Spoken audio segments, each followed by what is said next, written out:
Hello friends, welcome to all of you in yours YouTube channel target with Anuradha. आज हम लोग जो है 11th क्लास के हिस्ट्री की एनसीईआरटी उसके थर्ड चैप्टर 3 महाद्वीपों में फैला हुआ साम्राज्य इसकी स्टडी करेंगे। चलिए फ्रेंड्स, पढ़ते हैं साथ में। और अगर आपको वीडियो पसंद आ रहा है तो इसे लाइक करिएगा और साथ ही साथ शेयर करिए एंड सब्सक्राइब नहीं किए हैं तो कर लीजिए। साम्राज्य 3 द्वीपों में महाद्वीपों में फैला हुआ साम्राज्य। इस्लाम का उदय और विस्तार लगभग 570 से 1200 ईस्वी। यायावर साम्राज्य, यहाँ पे आप कुछ पिक्चरें देख सकते हैं, ये यायावर साम्राज्य से संबंधित हैं। मेसोपोटामिया में साम्राज्य स्थापित होने के 2 सहस्राब्दी बाद तक उस क्षेत्र तथा उसके पूर्व और पश्चिम में साम्राज्य निर्माण के विविध प्रयत्न होते रहे। 6ठी सदी ईस्वी तक ईरानियों ने असीरिया के साम्राज्य के अधिकांश भाग पर अपना नियंत्रण स्थापित कर लिया था। स्थल मार्गों के साथ साथ भूमध्य सागरीय तटवर्ती क्षेत्रों में व्यापारिक संबंधों का विकास हुआ। इन परिवर्तनों के फलस्वरूप व्यापार में सुधार हुआ और इस वजह से पूर्वी भूमध्य सागरीय क्षेत्र में यूनानी नगर तथा उनकी बस्तियों को लाभ हुआ। उन्हें काला सागर के उत्तर में रहने वाले यायावर लोगों के साथ घनिष्ठ व्यापारिक संपर्क से भी बहुत फायदा हुआ। यूनान में अधिकांश समय तक एथेंस और स्पार्टा के नगर राज्य नागरिक जीवन के केंद्र बने रहे। 4th सदी ईस्वी के उत्तरार्ध में यूनानी राज्यों में मेसोडोन राज्य के राजा सिकंदर ने कई सैन्य अभियान किए और उत्तरी अफ्रीका, पश्चिम एशिया व ईरान तथा भारत में ब्यास तक के क्षेत्रों को जीत लिया। उसके सैनिकों ने और आगे पूर्व में जाने से मना कर दिया। सिकंदर का सैन्य दल पीछे मुड़ गया। यद्यपि कई यूनानी इस क्षेत्र में रह गए। सिकंदर के नियंत्रण में इस पूरे क्षेत्र में यूनानियों और स्थानीय लोगों में आदर्शों और सांस्कृतिक परंपराओं का आदान प्रदान हो रहा था। पूरे क्षेत्र का यूनानीकरण हो गया, जिसे अंग्रेजी में हेलेनाइजेशन कहा जाता है, क्योंकि यूनानियों को हेलेनीज कहते थे। यूनानी भाषा इस क्षेत्र की एक जानी पहचानी भाषा बन गई। लेकिन सिकंदर के साम्राज्य की यह राजनीतिक एकता उसकी मृत्यु के तुरंत बाद विघटित हो गई। हालांकि इसके 3 शताब्दी बाद तक यूनानी संस्कृति इस क्षेत्र में महत्वपूर्ण बनी रही। इस क्षेत्र के इतिहास में यह काल प्रायः यूनानी काल के नाम से जाना जाता है।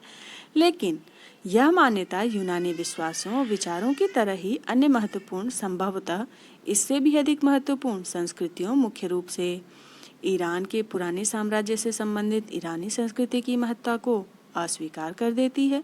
इसके बाद के भावी इतिहास के महत्वपूर्ण पहलुओं के बारे में इस अनुभाग में पता चलेगा। सिकंदर के साम्राज्य के विघटन के फलस्वरूप हुई राजनीतिक कलह का लाभ उठाते हुए रोम के मध्य इतावली नगर राज्य के छोटे किंतु सुसंगठित सैन्य बल ने 2री सदी ईस्वी से उत्तर अफ्रीका और पूर्वी भूमध्य सागर पर नियंत्रण कर लिया। उस समय रोम एक गणतंत्र था। यद्यपि वहां की सरकार निर्वाचन की एक जटिल व्यवस्था पर आधारित थी, लेकिन राजनीतिक संस्थाएं जन्म और धन संपदा को कुछ महत्व देती थी। यहाँ का समाज दासता से भी लाभान्वित था। रोम की सैन्य शक्ति ने एक समय सिकंदर के साम्राज्य का भाग रहे राज्यों के बीच व्यापार हेतु तंत्र स्थापित किया।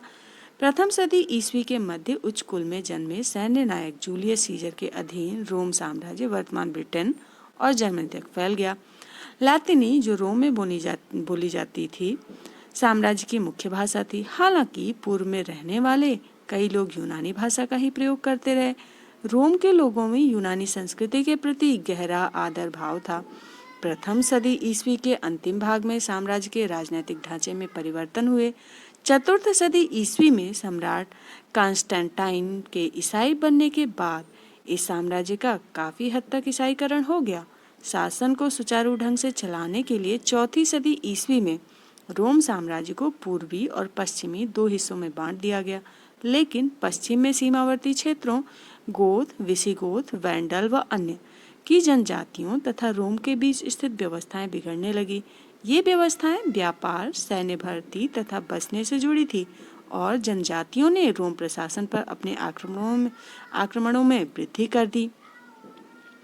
ये मतभेद बढ़ते गए और साम्राज्य के आंतरिक मतभेदों से जुड़ गए। फलतः 5वीं सदी ईस्वी आते आते पश्चिम का यह साम्राज्य नष्ट हो गया। पूर्व के साम्राज्य की सीमा के अंतर्गत ही जनजातियों ने अपने अपने राज्य स्थापित कर लिए।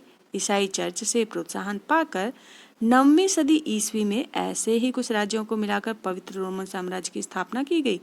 पवित्र रोमन साम्राज्य ने पुराने रोमन साम्राज्य के साथ निरंतरता का दावा किया। कोरिंथ के यूनानी नगर के भग्नावशेष आप चित्र में देख सकते हैं। यहाँ पे 7वीं सदी ईस्वी और 15वीं सदी ईस्वी के बीच पूर्वी रोमन साम्राज्य कुस्तुनतुनिया केंद्रित की अधिकांश भूमि पर अरब साम्राज्य ने अधिकार कर लिया। दमिश्क में केंद्रित इस अरब साम्राज्य को पैगंबर मोहम्मद, जिन्होंने 9वीं सदी ईस्वी में इस्लाम धर्म की स्थापना की, के अनुयायियों या इनके उत्तराधिकारियों, जिन्होंने कि आरंभ में बगदाद में शासन किया, द्वारा स्थापित किया गया था। इस इलाके की यूनानी व इस्लामी परंपराओं के बीच करीबी आदान प्रदान था। इस क्षेत्र के व्यापारिक तंत्र और समृद्धि ने उत्तर के पशुचारी लोगों को आकर्षित किया। इन्होंने प्रायः इस क्षेत्र के शहरों पर आक्रमण किए और इन पर अपना नियंत्रण कर लिया। इस क्षेत्र पर आक्रमण का प्रयास करने वाले अंतिम लोगों में मंगोल थे। चंगेज खान और उनके उत्तराधिकारियों के अधीन मंगोलों ने 13वीं शताब्दी में पश्चिम एशिया, यूरोप, मध्य एशिया और चीन में प्रवेश किया। साम्राज्य बनाने और बनाए रखने के ये सारे प्रयास पूरे क्षेत्र में फैले हुए व्यापारिक तंत्र के संसाधन पर नियंत्रण की चाह से प्रेरित थे, ताकि उन्हें उस क्षेत्र के भारत या चीन जैसे देशों से स्थापित संबंधों से फायदा हो सके।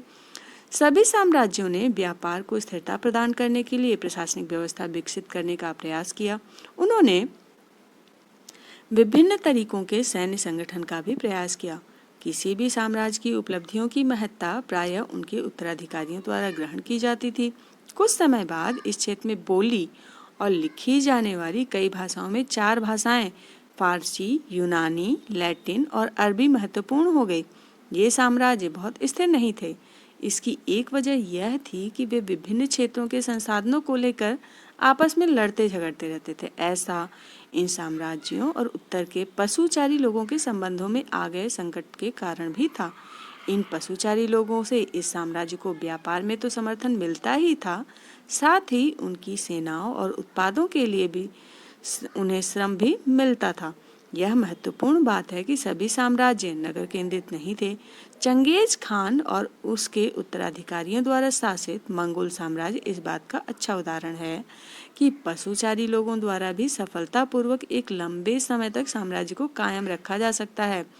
यह दमिश्क की जो है महान मस्जिद, जो कि 714 ईस्वी में पूरी की गई थी।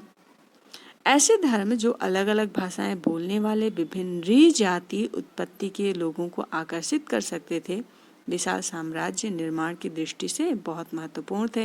यह ईसाई धर्म जो प्रथम सदी ईस्वी के आरंभिक काल में फिलिस्तीन में उदित हुआ और इस्लाम धर्म जो 7वीं सदी ईस्वी में उद्भूत हुआ के विषय में भी सत्य था। कालक्रम 2 लगभग 100 ईसा पूर्व से 1300 ईस्वी। इस कालक्रम के केंद्र बिंदु राज्य और साम्राज्य हैं। इनमें से कुछ, जैसे कि रोमन साम्राज्य, बहुत बड़े थे और 3 महाद्वीपों में फैले हुए थे। इस समय प्रमुख धार्मिक और सांस्कृतिक परंपराएं विकसित हुए और बौद्धिक गतिविधियों से जुड़ी संस्थाओं का उदय हुआ। पुस्तकें लिखी गई और विचार महाद्वीपों के आर पार फैलने लगे।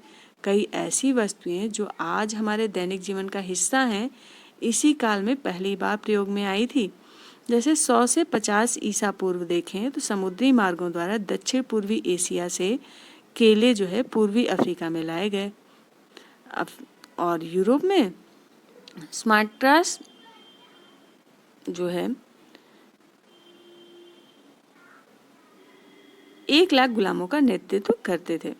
यूरोप में 50 से 1 ईस्वी में जो है क्लियोपेट्रा, जो कि मिस्र की रानी थी, 51 से 30 ईसा पूर्व अफ्रीका में थी। और यूरोप में जो है रोम में कोलसम का निर्माण हुआ 73 ईसा पूर्व। 100 से 150 जो ईस्वी है उसमें सिकंदरिया के नायक ने भाप पर चलाने वाली मशीन बनाई और यूरोप में रोमन साम्राज्य अपने शिखर पर था। 100 से 150 साल पहले, 150 से 200 साल पहले सिकंदरिया के टालेमी ने भूगोल पर एक पुस्तक लिखी और 300 से 350 साल पहले ईस्वी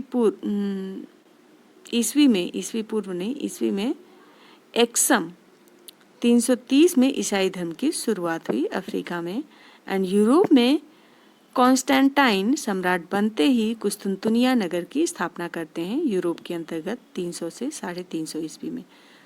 और 350 से 400 ईस्वी में यूरोप के अंतर्गत जो है रोमन साम्राज्य का पूर्व और पश्चिम दो बराबर भागों में विभाजित कर दिया जाता है। और 400 से 450 ईस्वी में यूरोप के वैंडल लोगों द्वारा उत्तर अफ्रीका में राज्य की स्थापना होती है अफ्रीका के अंतर्गत। और यूरोप में उत्तर और मध्य यूरोप के कबीलों का रोमन साम्राज्य पर आक्रमण होता है। 450 से 500 ईस्वी में यूरोप के अंतर्गत गौल मतलब कि फ्रांस के क्लेविस का ईसाई धर्म को अपनाना ये घटना घटती है। और 500 से 550 ईस्वी में इटली में सेंट बेडिक्ट द्वारा एक मठ की स्थापना 526 में हुई। और इंग्लैंड में सेंट अगस्टीन द्वारा ईसाई धर्म की शुरुआत हुई 596 ईस्वी में। ग्रेगो महान द्वारा 590 में जो है रोमन कैथोलिक चर्च की नींव रखी गई यूरोप के अंतर्गत। 600 से 650 ईस्वी में कुछ मुसलमानों का अबिसीनिया 615 से प्रवास हिजरा में हुआ अफ्रीका के अंतर्गत। और 650 से 700 ईस्वी में अरबी मुसलमान की मिस्र के दक्षिण में स्थित नुम्बिया से संधि होती है 652 में। और यूरोप के अंतर्गत बेड़े द्वारा अंग्रेजी चर्च और व्यक्तियों का इतिहास लिखा गया। 800 से 850 ईस्वी में घाना में राज्य का उदय होता है अफ्रीका के अंतर्गत। और यूरोप में जो है शार्लमेन फ्रैंको के राजा को पवित्र रोमन साम्राज्य की उपाधि प्रदान की जाती है। 850 से 850 से 900 ईस्वी में जो है यूरोप में कीव और नोवगार्ड में प्रथम रूसी राज्यों की स्थापना होती है। 900 से 950 ईस्वी में जो है यूरोप के अंतर्गत जो है 900 से 950 में पश्चिमी यूरोप पर समुद्री दस्युओं का आक्रमण होता है। और 1000 से 50 ईस्वी में जो 1050 ईस्वी में जो है इटली में सेलेरेनो में मेडिकल स्कूल की स्थापना होती है 1030 ईस्वी में। 1050 से 1100 ईस्वी जो है अल्मोरविद राज्य का जो है घाना से दक्षिण स्पेन तक विस्तार होता है। और यूरोप के अंतर्गत नॉर्मैंडी के विलियम का इंग्लैंड पर आक्रमण और फिर शासक बनना जो कि 1066 में होता है। प्रथम धर्म युद्ध की घोषणा 1095 में होती है। 1100 से 1150 ईस्वी में अफ्रीका के अंतर्गत जिम्बाब्वे का स्वर्ण और तांबे की शिल्प कृतियों के उत्पादन और लंबी दूरी के व्यापार के केंद्र के रूप में उदय होता है 1120 से 1450 ईस्वी में। ठीक है, ऐसा अफ्रीका में होता है। और 1200 से 1250 ईस्वी में अफ्रीका में इथोपिया में जो है ईसाई चर्चों की स्थापना 1200 ईस्वी में। और पश्चिम अफ्रीका माली राज्य में टिम्बकट्टू एक शिक्षा केंद्र के रूप में विकसित होता है। यूरोप में जो है संवेदना और सादगी पर बल देते हुए असीसी के सेंट फ्रांसिस द्वारा एक मठ का संगठन की स्थापना होती है 1209 में। और मैग्ना कार्टा पर हस्ताक्षर करने वाले राज्य के विरुद्ध इंग्लैंड के लॉर्ड्स का विद्रोह राज कानून के अनुशासन के अनुसार शासन करने को सहमत। 1250 से 1300 ईस्वी में यूरोप में जो है ऑस्ट्रिया में 1918 तक राज्य करने वाले हेब्सबर्ग वंश की स्थापना होती है। अगर हम एशिया की बात करें तो 100 से 50 ईस्वी पूर्व जो है चीन में हान साम्राज्य एशिया से यूरोप तक रेशम मार्ग का विकास होता है। और दक्षिण एशिया में शक और बक्सी यूनानियों द्वारा उत्तर पश्चिम में राज्यों की स्थापना दक्कन में सातवाहनों का उदय होता है। 50 से 1 ईस्वी में जो है दक्षिण एशिया में दक्षिण एशिया, दक्षिण पूर्व एशिया और यूरोप में बढ़ता व्यापार। और 1 से 50 ईस्वी में रोम साम्राज्य की एक प्रांत जुडिया में ईसा अरब पर रोमन आक्रमण 24 में होता है एशिया में। और 50 से 100 ईस्वी में दक्षिण एशिया में उत्तर पश्चिम और मध्य एशिया में कुषाण राज्य की स्थापना होती है। 100 से 150 ईस्वी के मध्य में एशिया में चीन में कागज का आविष्कार होता है 118 ईस्वी में। प्रथम भूकंप लेखी का निर्माण होता है 132 ईस्वी में। एशिया के अंतर्गत ही होता है ये। और 200 से 250 ईस्वी के मध्य में अगर एशिया में हम देखें तो हॉन साम्राज्य का अंत हो जाता है 221 ईस्वी में। और फ्रांस में सासनियों का राज्य जो कि 226 ईस्वी में होता है। और 250 से 300 ईस्वी के मध्य देखें तो राजमहल में चाय, चीन चुंबकीय कुतुबनुमा का प्रयोग चीन जो है 270 में करता है। और 300 से 350 ईस्वी में जो है चीनियों द्वारा घुड़सवारी करते वक्त का रकाब का प्रयोग आता है। और 300 से 350 ईस्वी में ही दक्षिण एशिया में गुप्त वंश की स्थापना होती है। ठीक है। 350 से 400 ईस्वी में फासियन से चीन से भारत की यात्रा और आर्यभट्ट खगोल गणितज्ञ जो थे वो 400 से 450 ईस्वी के मध्य में रहते हैं। 550 से 600 ईस्वी के मध्य में जापान में बौद्ध धर्म का आगमन होता है 594 ईस्वी में। चीन में अनाज के आवागमन के लिए 34 वर्ष में 5 लाख श्रमिकों की मदद से ग्रैंड कैनाल का निर्माण किया जाता है। और दक्षिण एशिया में देखें तो एडोल और बादामी में चालुक्य मंदिरों का निर्माण होता है। और 600 से 650 ईस्वी में चीन में तांग वंश, हजरत मोहम्मद का मदीना की ओर प्रस्थान, हिजरी युग का आरंभ और ससानी साम्राज्य का पतन होता है 642 ईस्वी में। जुआंग जांग का चीन से भारत की ओर प्रस्थान, नालंदा का शिक्षा के एक प्रमुख केंद्र में उदय जो होता है 600 से 650 ईस्वी के मध्य में होता है। 650 से 700 ईस्वी के मध्य में उमैया खिलाफत जो कि 661 से 750 के मध्य चलता है। 700 से 750 उमत्या की एक शाखा द्वारा स्पेन पर विजय, चीन में तांग वंश की स्थापना होती है। और दक्षिण एशिया में देखें तो अरबों की सिंध पर विजय 712 में होती है। 750 से 850 ईस्वी में अब्बासी खिलाफत की स्थापना और बगदाद का एक मुख्य सांस्कृतिक और वाणिज्यिक केंद्र बनना ये घटना घटती है। और 800 से 850 ईस्वी में जो है कंबोडिया के खमर राज्य की स्थापना होती है 802 ईस्वी में। 850 से 900 ईस्वी में प्रथम मुद्रित पुस्तक जो कि 868 ईस्वी में चीन में मुद्रित हुई थी उसका हम देख सकते हैं। 950 से 1000 ईस्वी में अगर जाएं तो चीन में कागजी मुद्रा का प्रयोग शुरू हो जाता है। 1000 से 1050 में इब्न सीना एक फारसी डॉक्टर चिकित्सा के ऊपर एक पुस्तक लिखता है जिसका अनुसरण सदियों तक किया जाता है। और इसी समय महमूद गजनवी का उत्तर पश्चिम पर आक्रमण होता है, अलबरूनी का भारत आगमन होता है, तंजौर के राजेश्वर मंदिर का निर्माण किया जाता है। 1050 से 1100 ईस्वी में अल्प अरसालान द्वारा तुर्की साम्राज्य की स्थापना होती है 1075 में। और 1100 से 1150 के मध्य में चीन में आतिशबाजी के प्रदर्शन का पहला लिखित विवरण मिलता है। और कल्हड़ द्वारा राजतरंगिणी की रचना भी इसी वक्त की जाती है। दक्षिण एशिया के अंतर्गत 1150 से 1200 ईस्वी में कंबोडिया के अंकोर साम्राज्य अपने चरम सीमा पर 1180 में और अंकोर वाट के मंदिर का प्रांगण बनता है। और 1200 से 1250 में चंगेज खान द्वारा सत्ता को दृढ़ करना होता है 1206 ईस्वी में। और दिल्ली सल्तनत की स्थापना 1206 में ही होती है दक्षिण एशिया में। 1250 से 1300 ईस्वी में चंगेज खान का पोत कुबलई खान चीन का सम्राट बनते हैं। और दक्षिण एशिया में देखिए तो अमीर खुसरो जो है 1253 से 1325 में कविता और संगीत के नए नए रूपों की शुरुआत करते हैं। और कोणार्क का सूर्य मंदिर भी इसी समय बनता है।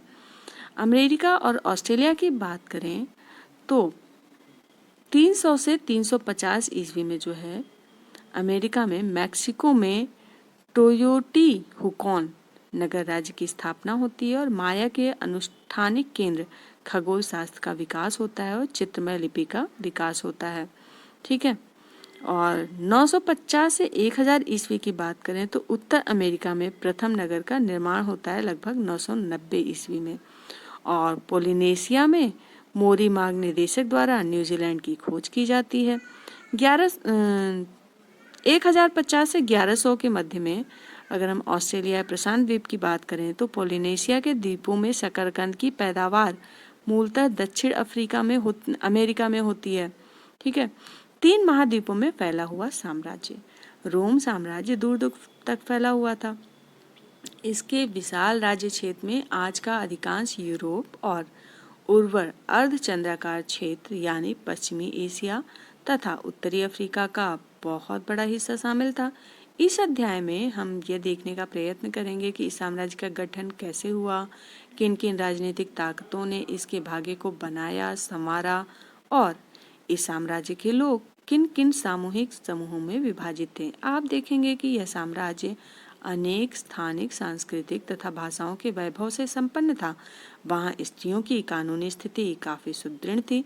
वैसी स्थिति आज के अनेक देशों में भी देखने को नहीं मिलती है, लेकिन वहाँ की अर्थव्यवस्था बहुत कुछ दास श्रम के बल पर चलती थी, जिस वजह से जनता का अच्छा खासा भाग स्वतंत्रता से वंचित रह जाता था। 5वीं शताब्दी और उसके बाद के समय से पश्चिम में साम्राज्य छिन्न भिन्न हो गया, लेकिन अपने पूर्वी आधे भाग में अखंड और अत्यंत समृद्ध बना रहा। अगले अध्याय में हम खिलाफत के बारे में पढ़ेंगे। खिलाफत इसी समृद्धि की नींव पर स्थापित हुआ और उसने इसकी शहरी और धार्मिक परंपराओं को विरासत में प्राप्त किया था। रोम के इतिहासकारों के पास स्रोत सामग्री का विशाल भंडार है। इस संपूर्ण स्रोत सामग्री को 3 वर्गों में विभाजित किया जा सकता है। पहला है पाठ्यपुस्तक सामग्री, दूसरा है प्रलेख या दस्तावेज, तीसरा है भौतिक अवशेष। पाठ्य स्रोतों में शामिल है समकाल द्वारा लिखा गया उस काल का इतिहास, जिसे वर्ष वृत्तांत या एनल्स कहा जाता था, क्योंकि ये वृत्तांत प्रतिवर्ष लिखे जाते थे। पत्र, व्याख्यान, प्रवचन, कानून आदि। दस्तावेजी स्रोत मुख्य रूप से उत्कीर्ण अभिलेखों या पैपायरस पेड़ के पत्तों आदि पर लिखी गई पांडुलिपियों के रूप में मिलते हैं। उत्कीर्ण अभिलेख आमतौर पर पत्थर की शिलाओं पर खोदे जाते थे, इसीलिए वे नष्ट नहीं हुए और बहुत बड़ी मात्रा में यूनानी और लैटिन में पाए गए हैं। पैपायरस एक सरकंडा जैसा पौधा था जो मिस्र में नील नदी के किनारे उगाया करता था और उसी से लेखन सामग्री तैयार की जाती थी। रोजमर्रा की जिंदगी में उसका व्यापक इस्तेमाल किया जाता था।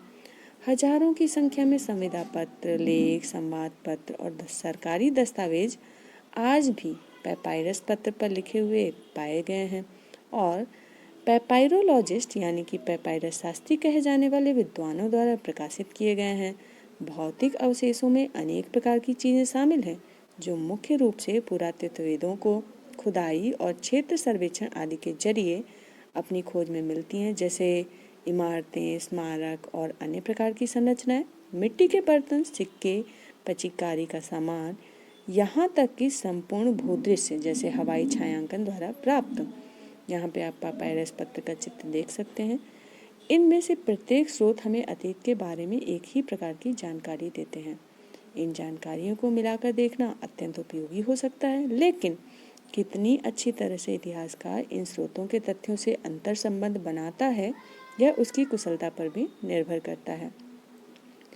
ईसा मसीह के जन्म से लेकर 7वीं शताब्दी के पूर्वार्ध में 630 के दशक तक की अवधि में अधिकांश यूरोप, उत्तरी अफ्रीका और मध्य पूर्व तक के विशाल क्षेत्र में 2 सशक्त साम्राज्यों का शासन था। ये 2 साम्राज्य रोम और ईरान के थे। रोम तथा ईरान के लोग आपस में प्रतिद्वंदी थे और अपने इतिहास के अधिकांश काल में वे आपस में लड़ते रहे। उनके साम्राज्य एक दूसरे से बिल्कुल पास थे। उन्हें भूमि की एक संकरी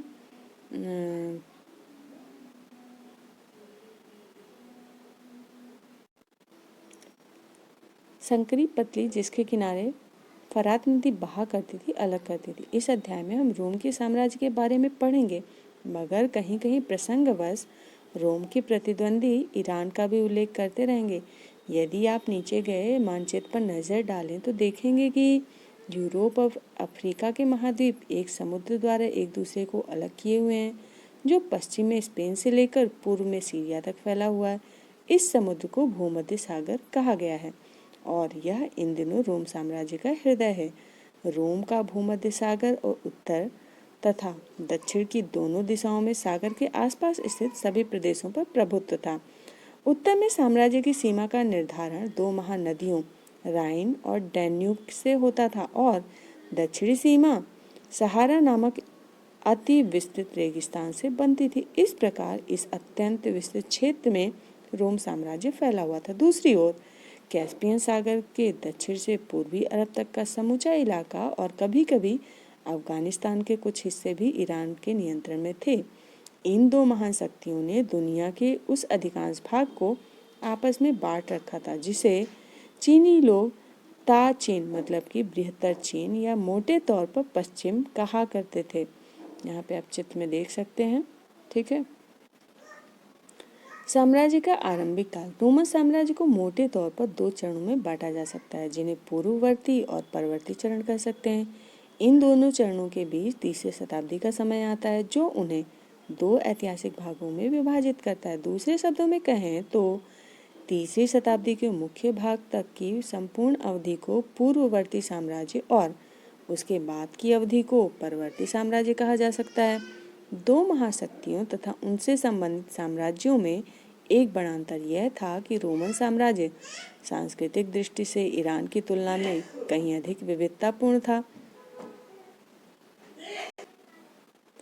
इस अवधि के दौरान पर्थियाई तथा बाद में ससानी राजवंशों ने ईरान पर शासन किया। जिन लोगों का शासन हुआ उनमें अधिकतर ईरानी थे। इसके विपरीत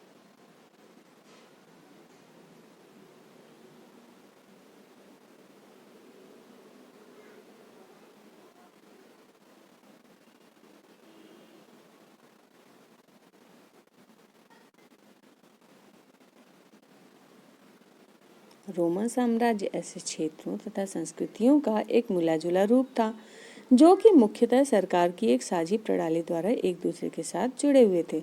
साम्राज्य में अनेक भाषाएं बोली जाती थी, लेकिन प्रशासन के प्रयोजन हेतु लैटिन तथा यूनानी भाषाओं का ही प्रयोग होता था।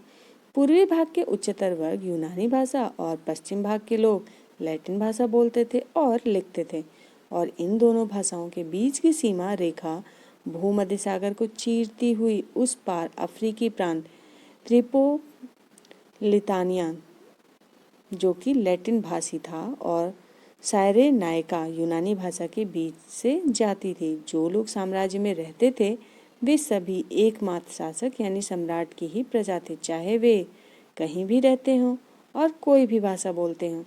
इस साम्राज्य में गणतंत्र मतलब कि रिपब्लिक एक ऐसी शासन व्यवस्था थी जिसमें वास्तविक सत्ता सेनेट नामक निकाय में निहित थी। सेनेट में धनवान परिवारों के एक छोटे से समूह का बोलबाला रहता था, जिन्हें अभिजात कहा जा सकता है।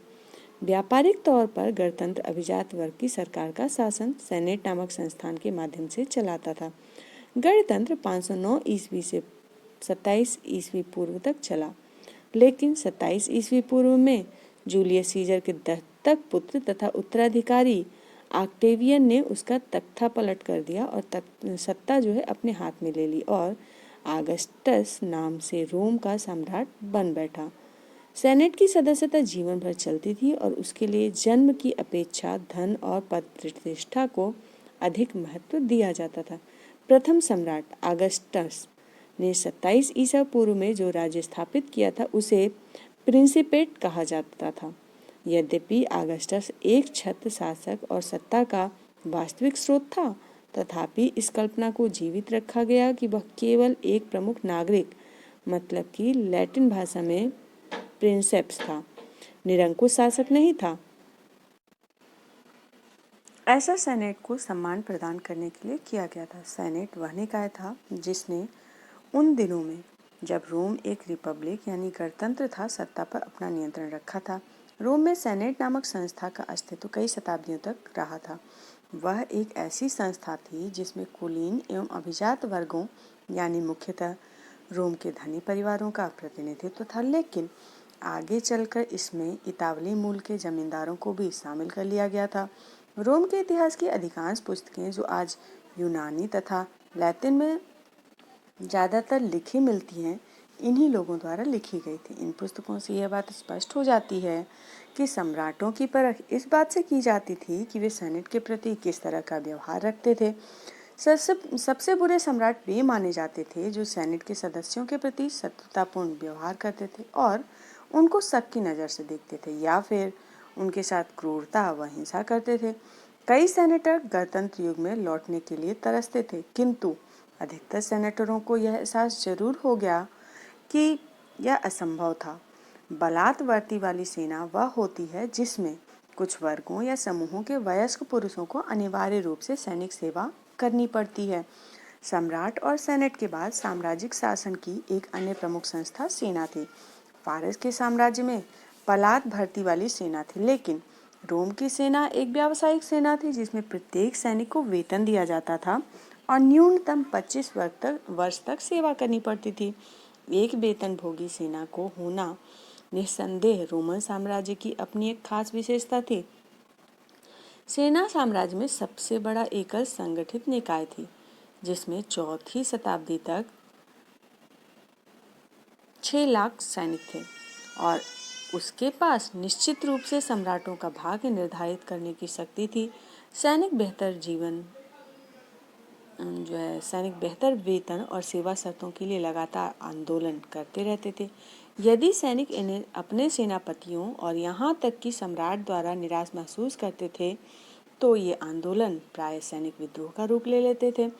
यह भी ध्यान रहे कि रोम सेना की जो तस्वीर हमारे सामने पेश की गई है वह उन इतिहासकारों द्वारा तैयार की गई थी जो सेनेट के प्रति सहानुभूति रखते थे। सेनेट सेना से घृणा करती थी और उससे डरती थी क्योंकि वह प्रायः अप्रत्याशित हिंसा का स्रोत था। विशेष रूप से तीसरी शताब्दी की तनावपूर्ण परिस्थितियों में जब सरकार को अपने बढ़ते हुए सैनिक खर्चों को पूरा करने के लिए भारी कर लगाने पड़ते थे।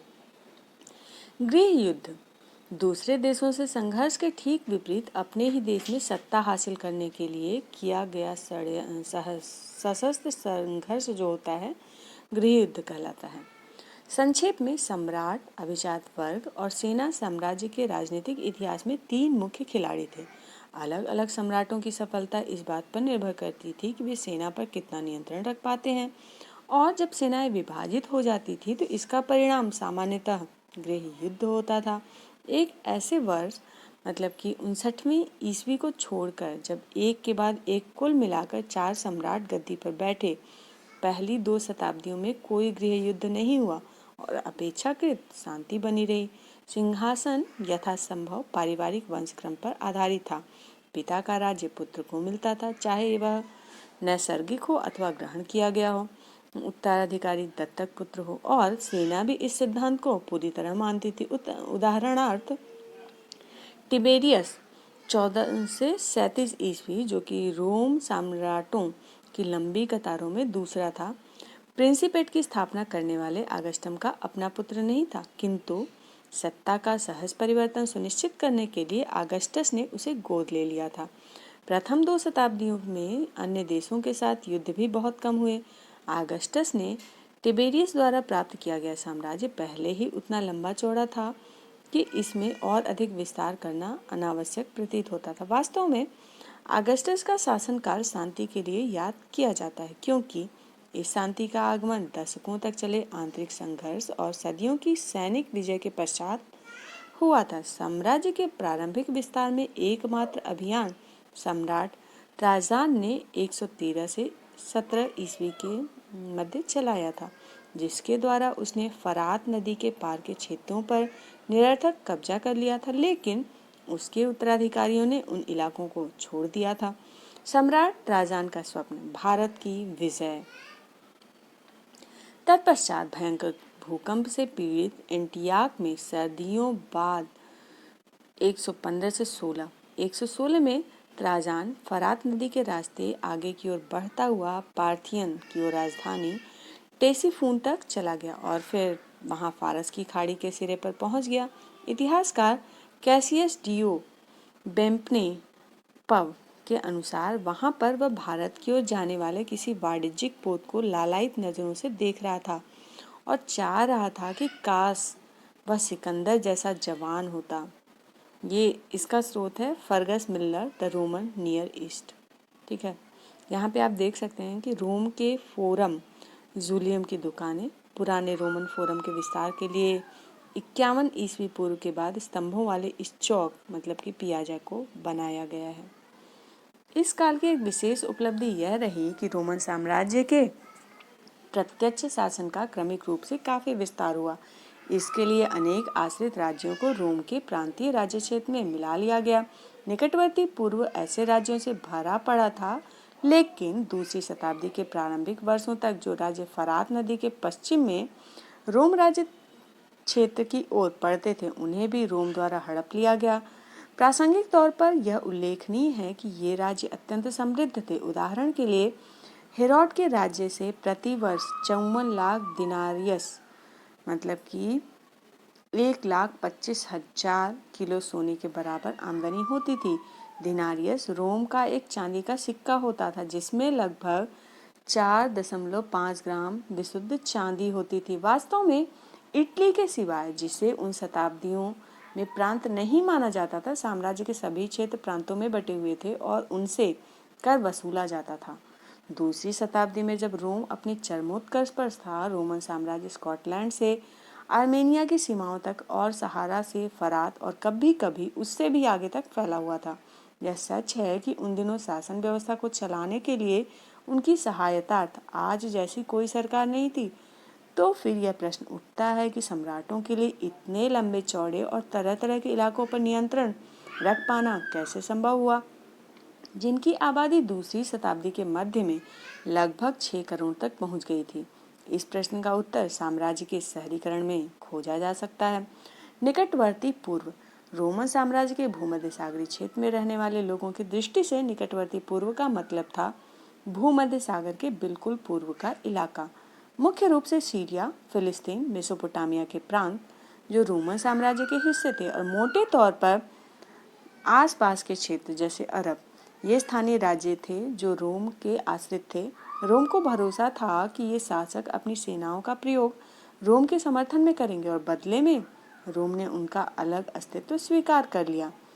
संपूर्ण साम्राज्य में दूर दूर तक अनेक नगर स्थापित किए गए थे, जिनके माध्यम से समस्त साम्राज्य पर नियंत्रण रखा जाता था।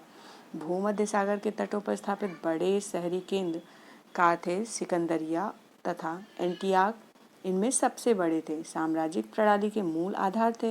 इन्हीं शहरों के माध्यम से सरकार प्रांतीय ग्रामीण क्षेत्रों पर कर लगाने में सफल हो पाती थी, जिनसे साम्राज्य को अधिकांश धन संपदा प्राप्त होती थी। इसका अर्थ यह हुआ कि स्थानीय उच्च वर्ग रोमन साम्राज्य को कर वसूली और अपने क्षेत्रों के प्रशासन के कार्य में सक्रिय सहायता देते थे। इटली और अन्य प्रांतों के बीच सत्ता का आकस्मिक अंतरण वास्तव में रोम के राजनीतिक इतिहास का एक अत्यंत रोचक पहलू रहा है। दूसरी और तीसरी शताब्दियों के दौरान अधिकांश प्रशासक और सैनिक अफसर इन्हीं उच्च प्रांतीय वर्गों में से होते थे। इस प्रकार उनका एक नया संभ्रांत वर्ग बन गया, जो कि सेनेट के सदस्यों की तुलना में कहीं अधिक शक्तिशाली था, क्योंकि उसे सम्राटों का समर्थन प्राप्त था। जैसे जैसे यह नया समूह उभर कर सामने आया, सम्राट गैलिनियस, जो कि 253 से 68 में थे, ने सेनेटरों के सैनिक कमान से हटा लिए।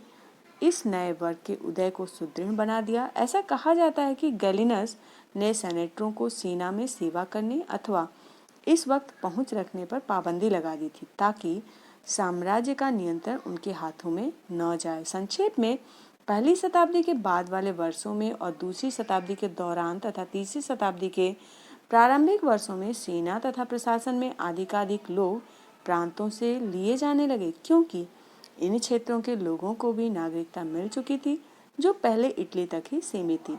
सेनेट पर कम से कम तीसरी शताब्दी तक इतावली मूल के लोगों का प्रभुत्व बना रहा, लेकिन बाद में प्रांतों के लिए गए सेनेटर बहुसंख्यक हो गए। इन प्रवृत्तियों से यह पता चलता है कि साम्राज्य में राजनीतिक और आर्थिक दोनों ही दृष्टियों से इटली का पतन हो चला था और भूमध्य सागर के अपेक्षाकृत अधिक समृद्ध और शहरीकृत भागों जैसे स्पेन के दक्षिणी हिस्सों, अफ्रीकी और पूर्वी भागों में नए संभ्रांत वर्गों का उदय हो रहा था। रोम के संदर्भ में नगर एक छोटा शहर केंद्र था, जिसके अपने दंडनायक मतलब कि मजिस्ट्रेट, नगर परिषद सिटी काउंसिल और अपना एक सुनिश्चित राज्य क्षेत्र था, जिसमें उसके अधिकार क्षेत्र में आने वाले कई ग्राम शामिल थे।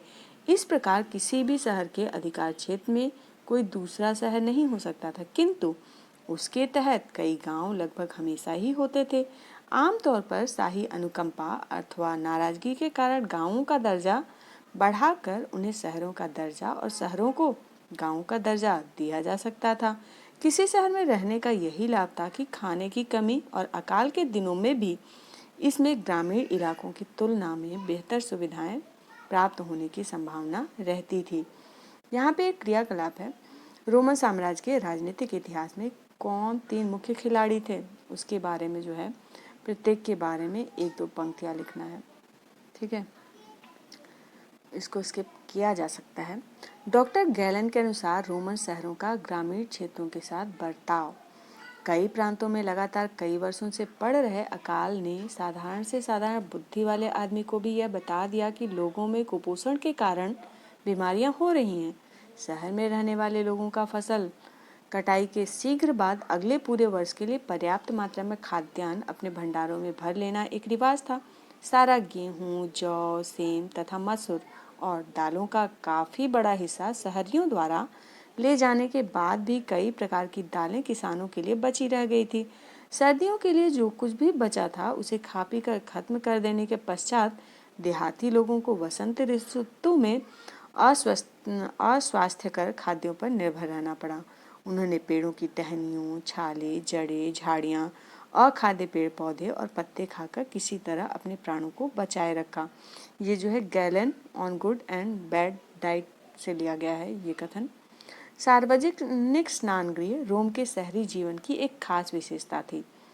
जब एक ईरानी शासक ने ऐसे स्नान गृहों को ईरान में शुरू करने का प्रयत्न किया तो उसे वहां के पुरोहित वर्ग के क्रोध का सामना करना पड़ा। जल एक पवित्र वस्तु थी और सार्वजनिक स्नान में उन्हें जल के अपवित्रीकरण दिखता था। शहरी लोगों को उच्च स्तर के मनोरंजन उपलब्ध थे। उदाहरणार्थ, एक कैलेंडर से हमें यह पता चलता है कि एक वर्ष में कम से कम 176 दिन वहाँ कोई न कोई मनोरंजन कार्यक्रम या प्रदर्शन अवश्य होता था। यहाँ पे आप देख सकते हैं रोमन छावनी बिंदोसिना जो कि आधुनिक स्विट्जरलैंड में है, मेंग्यक रंगशाला 1वीं शताब्दी ईस्वी। इसका प्रयोग सैन्य कवायद और सैनिकों के मनोरंजन के आयोजन हेतु किया जाता था। 3वीं शताब्दी का संकट, चलिए अभी इसको पढ़ते हैं। यदि पहली और दूसरी शताब्दियां कुल मिलाकर शांति, समृद्धि और आर्थिक विस्तार की प्रतीक थी, तो तीसरी शताब्दी आंतरिक तनाव के पहले बड़े संकेत लेकर सामने आई। 230 के दशक से साम्राज्य ने स्वयं को कई मोर्चों पर जूझता पाया। ईरान में 225 ईस्वी में अपेक्षाकृत एक अधिक आक्रामक वंश उभर कर सामने आया। इस वंश के लोग स्वयं को ससानी कहते थे और केवल 15 वर्षों के भीतर यह तेजी से फरात की दिशा में फैल गया। 3 भाषाओं में खुदे एक प्रसिद्ध शिलालेख में ईरान के शासक शापुर प्रथम ने यह दावा किया था कि उसने 60,000 रोमन सेना का सफाया कर दिया था और रोम साम्राज्य की पूर्वी राजधानी एंटी आग पर कब्जा भी कर लिया था। इस बीच कई जर्मन मूल की जनजातियां अथवा राज्य समुदायों, जिनमें से प्रमुख एलमन्नाई, फ्रैंक और गोथ थे, ने राइन और डैन्यूब नदी की सीमाओं की ओर बढ़ना शुरू कर दिया और 233 से 280 तक की समूची अवधि में उन प्रांतों की पूरी सीमा पर बार बार आक्रमण हुए जो काला सागर से लेकर आल्प्स और दक्षिणी जर्मनी तक फैले हुए थे। रोम वासियों को डैन्यूब से आगे का क्षेत्र छोड़ने के लिए मजबूर होना पड़ा, जबकि इस काल के सम्राट उन लोगों के विरुद्ध लगातार युद्ध करते रहे जिन्हें रोमवासी विदेशी बर्बर मतलब कि बारबेरियन कहा करते थे। 3वीं शताब्दी में थोड़े थोड़े अंतर से अनेक सम्राट 47 वर्षों में 25 सम्राट सत्तासीन हुए, जो इस तथ्य का स्पष्ट सूचक है कि इस अवधि में साम्राज्य को बेहद तनाव की स्थिति से गुजरना पड़ा। यह आप चित्र देख सकते हो नाइम्स के पास पान दू गार्ड, फ्रांस। 1वीं सदी ईस्वी रोम के इंजीनियरों ने 3 महाद्वीपों के पार पानी ले जाने के लिए विशाल जल सेतुओं का निर्माण कराया था। लिंग साक्षरता संस्कृति।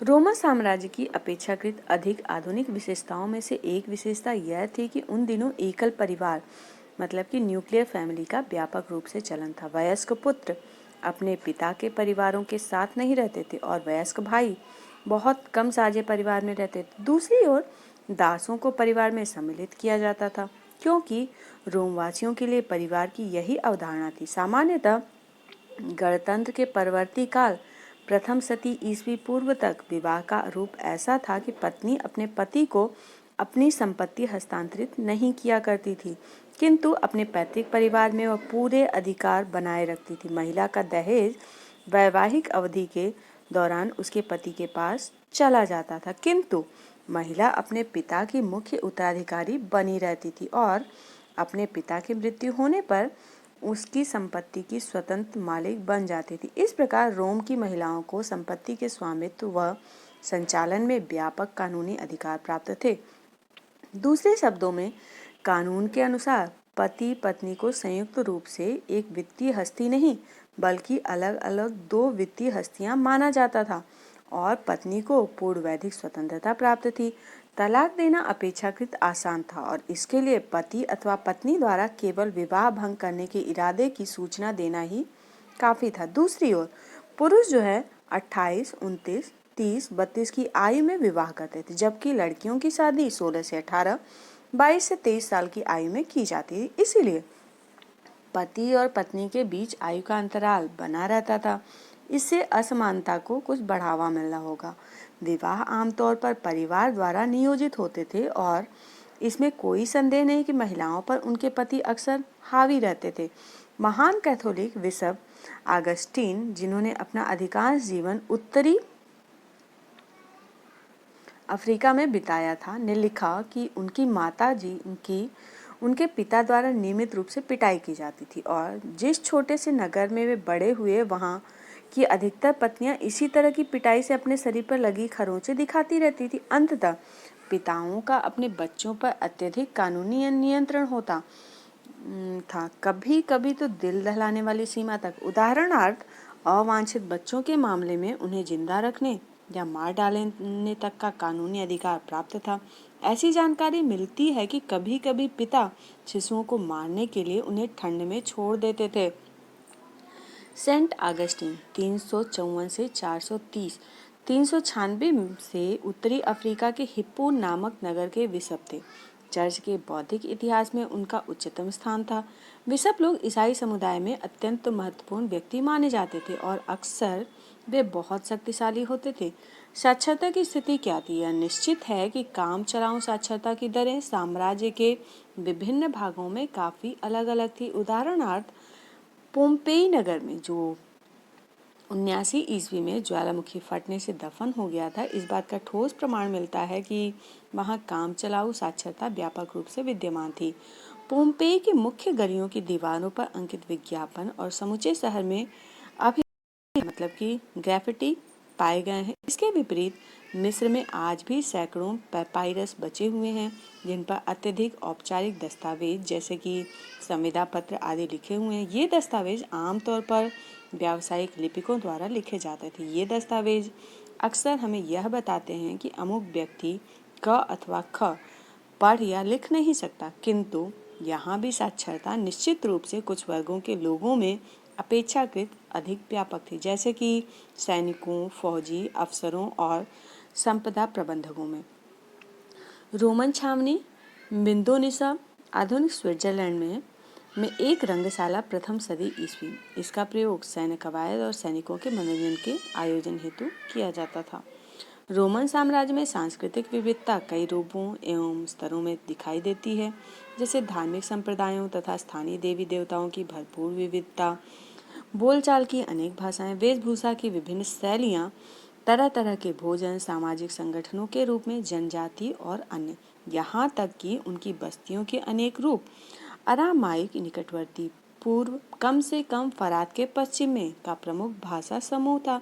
मिस्र में कॉप्टिक, उत्तरी अफ्रीका में प्यूनिक और बर्बर, ठमत इमत और स्पेन और उत्तर पश्चिम में कैल्टिक भाषा बोली जाती थी, परंतु इनमें बहुत सी भाषाई संस्कृतियां पूर्णतः मौखिक थी। वे कम से कम तब तक मौखिक रहीं जब तक उनके लिए लिपि का आविष्कार नहीं किया गया। उदाहरणार्थ अर्मीनियाई भाषा का लिखना भी बहुत देर बाद 5वीं शताब्दी में शुरू हुआ। हालांकि 30वीं शताब्दी के मध्य तक बाइबिल का काप्टिक भाषा में अनुवाद हो चुका था। कई स्थानों पर लैटिन भाषा के प्रसार ने उन भाषाओं के लिखित रूप का स्थान ग्रहण कर लिया जिनका पहले से ही व्यापक प्रसार था। ऐसा विशेष रूप से कैलिट भाषा के साथ हुआ, जिसका लिखा जाना प्रथम शताब्दी के पश्चात बंद ही हो गया। आर्थिक विस्तार साम्राज्य में बंदरगाहों, खानों, खदानों, ईंट भट्टों, जैतून के तेल की फैक्ट्रियों आदि की संख्या काफ़ी अधिक थी, जिनसे उनका आर्थिक आधारभूत ढांचा काफ़ी मजबूत था। गेहूं, अंगूरी शराब तथा जैतून तेल मुख्य व्यापारिक मदें थी जिनका अधिक मात्रा में उपयोग होता था और ये मुख्यतः स्पेन, गैलिक प्रांतों, उत्तरी अफ्रीका, मिस्र तथा अपेक्षाकृत कम मात्रा में इटली से आती थी, जहां इन फसलों के लिए सर्वोत्तम स्थितियां उपलब्ध थी। शराब, जैतून का तेल तथा अन्य तरल पदार्थों की ढुलाई ऐसे मटकों या कंटेनरों में होती थी जिन्हें एम्फोरा कहते थे। इन मटकों के टूटे हुए टुकड़े बहुत बड़ी संख्या में अभी भी मौजूद हैं। उल्लेखनीय है कि रोम में मोंटी टेस्टेक्यू स्थल पर ऐसे 5 करोड़ से अधिक मटकों के अवशेष पाए गए हैं। पुरातत्वविद इन टुकड़ों को ठीक से जोड़कर इन कंटेनरों को फिर से सही रूप देने और यह पता लगाने में सफल हुए हैं कि उनमें क्या क्या ले जाया जाता था। इसके अलावा प्राप्त वस्तुओं की मिट्टी का भूमध्य सागरीय क्षेत्रों में उपलब्ध चिकनी मिट्टी के नमूनों के साथ मिलान करके पुरातत्व विज्ञानी हमें उनके निर्माण स्थल के बारे में जानकारी देने में सफल हुए। इस प्रकार हम अब कुछ विश्वास के साथ एक उदाहरण के रूप में कह सकते हैं कि स्पेन में जैतून का तेल निकालने का उद्यम 140 से 160 ईस्वी के वर्षों में अपने चरमोत्कर्ष पर था। उन दिनों स्पेन में उत्पादित जैतून का तेल मुख्य रूप से ऐसे कंटेनरों में ले जाया जाता था जिन्हें ड्रेसल 200 कहते थे। इसका यह नाम हेनरिक ड्रेसल नामक पुरातत्वविद के नाम पर आधारित है, जिसने इस किस्म के कंटेनरों का रूप सुनिश्चित किया था। ड्रेसल 20 नामक कंटेनरों के अवशेष भूमध्य सागरीय क्षेत्रों में अनेक उत्खनन स्थलों पर पाए गए हैं, जिससे ऐसा प्रतीत होता है कि स्पेन के जैतून के तेल का व्यापक प्रसार था। ऐसे साक्ष्य भिन्न भिन्न प्रकार के एम्फोरा पात्रों के अवशेषों और उनके मिलने के स्थानों के बल पर पुरातत्वविद यह बता सके हैं कि स्पेन के जैतून के तेल के उत्पादक अपने इतावली प्रतिद्वंदियों से तेल का बाजार छीनने में सफल हुए। ऐसा तभी संभव हुआ होगा जब स्पेन के उत्पादकों ने अपेक्षाकृत कम कीमतों पर बेहतर गुणवत्ता वाला तेल बेचा होगा। दूसरे शब्दों में भिन्न भिन्न प्रदेशों में जमींदार एवं उत्पादक अलग अलग वस्तुओं का बाजार हथियाने के लिए आपस में प्रतिस्पर्धा करते रहते थे। बाद में उत्तरी अफ्रीका के उत्पादकों ने स्पेन के जैतून के तेल के उत्पादकों जैसा महत्वपूर्ण स्थान प्राप्त कर लिया और तीसरी तथा चौथी शताब्दियों के अधिकांश भाग में इनका उस क्षेत्र में बोलबाला रहा। फिर 425 ईस्वी के बाद पूर्व में उत्तरी अफ्रीका के प्रभुत्व को तोड़ दिया। परिवर्ती 5वीं शताब्दी और 6ठी शताब्दी के एगियन दक्षिण एशिया माइनर मतलब कि तुर्की, सीरिया और फिलिस्तीनी व्यापारी अंगूरी शराब तथा जैतून तेल के प्रमुख निर्यातक बन गए, जबकि भूमध्य सागर के बाजारों में अफ्रीका से आने वाले कंटेनरों में अचानक कमी हो गई। इन प्रमुख गतिविधियों के साथ साथ अलग अलग प्रदेशों की समृद्धि इनकी वस्तुओं की गुणवत्ता और इनके उत्पादन तथा परिवहन की क्षमता के अनुसार अधिक या कम होती गई। साम्राज्य के अंतर्गत ऐसे बहुत से क्षेत्र आते थे जो अपनी असाधारण उर्वरता के कारण बहुत प्रसिद्ध थे, जैसे इटली में कैंपेनिया, सिसिली, मिस्र में फयूम, गैलीली, बाइजैकियम, ट्यूनीसिया, दक्षिण गॉल जैसे गैलिया नार्बोनेंसिस कहते थे तथा बायटिका दक्षिणी स्पेन, स्ट्रैबो तथा प्लिनी जैसे लेखकों के अनुसार ये सभी प्रदेश साम्राज्य के घनी आबादी वाले और सबसे धनी भागों में से कुछ थे। सबसे बढ़िया किस्म के अंगूरी शराब कैंपेनिया से आती थी। सिसिली और बाइजैकियम रोम को भारी मात्रा में गेहूं का निर्यात करते थे। गैलीली में गहन खेती की जाती थी। इतिहासकार जोसेफस ने लिखा है, प्रदेशवासियों में जमीन के एक एक इंच टुकड़े पर खेती कर रखी है और स्पेन का जैतून का तेल स्पेन के दक्षिण में गुआडलक्विर नदी के किनारों के साथ साथ बसी अनेक जमींदारियों से आता था। ये चित्र है एडेसा में पच्चीकारी मतलब कि दूसरी शती ईस्वी सीरिया के इस अभिलेख से पता चलता है कि यहाँ के लोग दिखाए गए हैं वे राजा अबगर की पत्नी तथा परिवार के सदस्य हैं। पोम्पेई एक मदिरा व्यापारी का भोजन कक्ष, कमरे की दीवारों पर मिथक पशु बनाए गए हैं।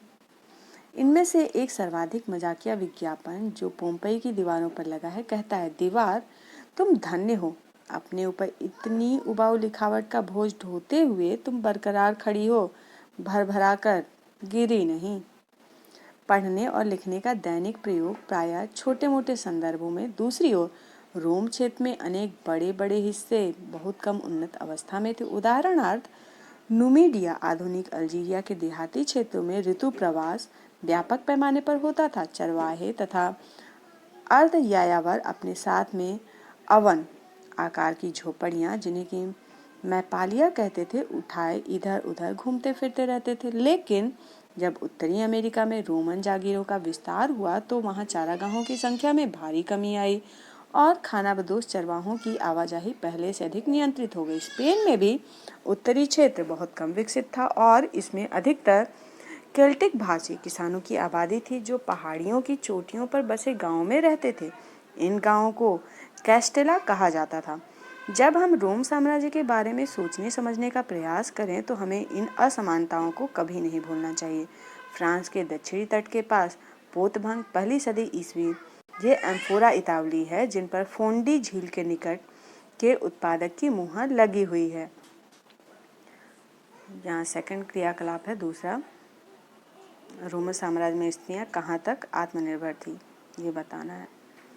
हमें यह भी ध्यान रखना चाहिए कि हम यह न मान बैठें कि यह एक प्राचीन दुनिया थी, इसीलिए उस समय के लोगों को सांस्कृतिक तथा आर्थिक जीवन आदिम या पिछड़ा हुआ था। लेकिन स्थिति इसके कुछ विपरीत थी। भूमध्य सागर के आसपास पानी की शक्ति का तरह तरह से इस्तेमाल किया जाता था। इस काल में जल शक्ति से मिले चलाने की प्रौद्योगिकी में खासी प्रगति हुई। स्पेन की सोने और चांदी के खानों में जल शक्ति से खुदाई की जाती थी और पहली तथा दूसरी शताब्दी में बड़े भारी औद्योगिक पैमाने पर इन खानों से खनिज निकाले जाते थे। उस समय उत्पादकता का स्तर इतना ऊंचा था कि 19वीं शताब्दी तक यानी कि लगभग 1700 वर्ष बाद भी ऐसे उत्पादन के स्तर देखने को नहीं मिलते। उस समय सुगठित वाणिज्यिक और बैंकिंग व्यवस्था थी, धन का व्यापक रूप से प्रयोग होता था। इन सभी बातों से यह संकेत मिलता है कि हममें रोम की सम उन्नत अर्थव्यवस्था को कम आंकने की प्रवृत्ति कितनी अधिक है। अब दास प्रथा और श्रम संबंधी मुद्दों पर भी विचार कर लेना प्रासंगिक होगा। श्रमिकों पर नियंत्रण। भूमध्य सागर और निकटवर्ती पूर्व पश्चिमी एशिया दोनों ही क्षेत्रों में दासता की जड़ें बहुत गहरी थी और चौथी शताब्दी ईसाई धर्म में राज्य धर्म बनने के बाद भी इस गुलामी की प्रथा को कोई गंभीर चुनौती नहीं दी। इसका अर्थ यह नहीं है कि रोम की अर्थव्यवस्था में अधिकांश श्रम दासों द्वारा ही किया जाता था, तथापि यह बात गणतंत्रीय काल में इटली के मामले में सही हो सकती है, जहां आगस्टस के शासनकाल में इटली की कुल 75 लाख की आबादी में 30 लाख दास थे, किंतु समग्र साम्राज्य में ऐसी स्थिति नहीं थी। उन दिनों दासों की पूंजी निवेश की दृष्टि से देखा जाता था। कम से कम रोम के एक लेखक ने तो जमींदारों को ऐसे संदर्भों में उन गुलामों का इस्तेमाल न करने की सलाह दी जहां फसल की कटाई के लिए उनकी बहुत बड़ी संख्या में आवश्यकता हो, अथवा जहां स्वास्थ्य को मलेरिया जैसी बीमारियों से नुकसान पहुंच सकता हो। ऐसे विचार दासों के प्रति सहानुभूति पर नहीं बल्कि हिसाब किताब पर आधारित थे। एक ओर जहां उच्च वर्ग के लोग दासों के प्रति प्रायः क्रूरतापूर्ण व्यवहार करते थे, वहीं दूसरी ओर साधारण लोग उनके प्रति कहीं अधिक सहानुभूति रख सकते थे। नीरो के शासनकाल में घटी एक प्रसिद्ध घटना के बारे में देखिए इतिहासकार क्या कहते हैं।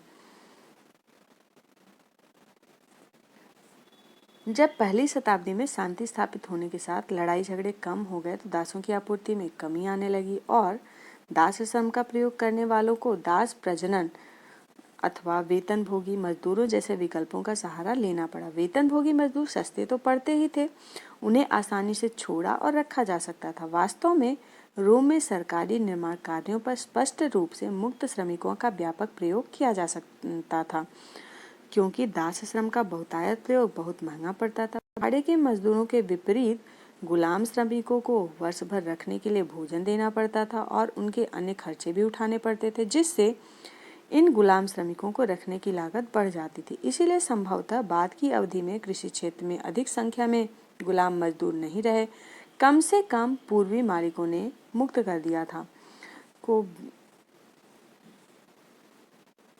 कम से कम पूर्वी प्रदेशों में तो ऐसा ही हुआ। दूसरी ओर इन दासों और मुक्त व्यक्तियों अर्थात ऐसे दास जिन्हें उनके मालिकों ने मुक्त कर दिया था को व्यापार प्रबंधकों के रूप में व्यापक रूप से नियुक्त किया जाने लगा। यहाँ स्पष्टतः उनकी अधिक संख्या में आवश्यकता नहीं थी।